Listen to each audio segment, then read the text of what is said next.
जो अंग्रेजी के अंदर भले ही कुछ भी कहता तो उसको थोड़ा ज्यादा सीरियस लेती है, क्योंकि यहाँ हमारी जो आम बोली है, माँ बोली है, उसका कोई ज्यादा मोल भी नहीं है, ऐसा मुझे देखने को आता है। क्योंकि माँ बोली में बात करने के लिए जब हम राजस्थानियों को सुप्रीम कोर्ट का दरवाजा खटखटाना पड़ता है, तब जाकर के हमें लगता है कि वास्तव में हमारा कहाँ राजस्थान है और कहाँ हमारी भाषा है। एनीवे, जब हम सरकार से इन बेसिक एमिनिटीज के लिए फाइट कर रहे थे, उस वक्त क्या घटनाक्रम हुआ, क्या नहीं हुआ, आप सब लोग जानते हो। मैं बस इतना ही कहना चाहूंगा सरकार से कि जब सत्ता जनता की आवाज सुनना बंद कर देती है, उस समय क्रांतियां जन्म लेती है।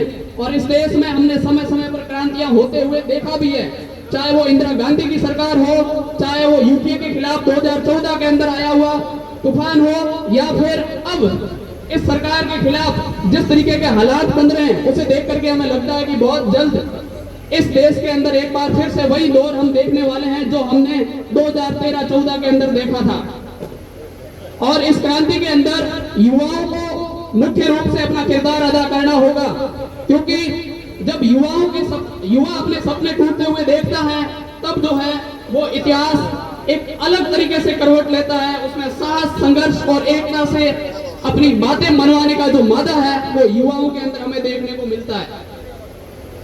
एक बार इंदिरा गांधी की सरकार के विरुद्ध में महान इतिहासकार हुए राम मनोहर लोहिया ने कहा था कि जिंदा कौमें 5 वर्ष का इंतजार नहीं करती है। सरकार बदलने के लिए या फिर अपनी बातें मनवाने के लिए जो जिंदा कौम होती है वो कभी भी 5 साल का इंतजार नहीं करती। ऐसा नहीं है कि इलेक्शन आएंगे, हम वोट देंगे, सरकार चेंज करेंगे और इसके बाद में जो है वो जाकर के होगा, तब तक 5 साल तक भले ये नेता हमें लूटते रहे, पर ऐसा नहीं है।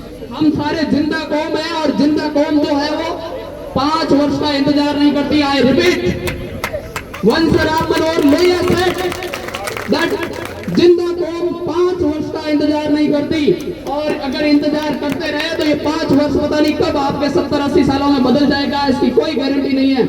इसलिए आज ही उठिए, अपने अधिकारों के प्रति सचेत रहिए और अपने अधिकारों के प्रति लड़िए। जय हिंद, जय भारत।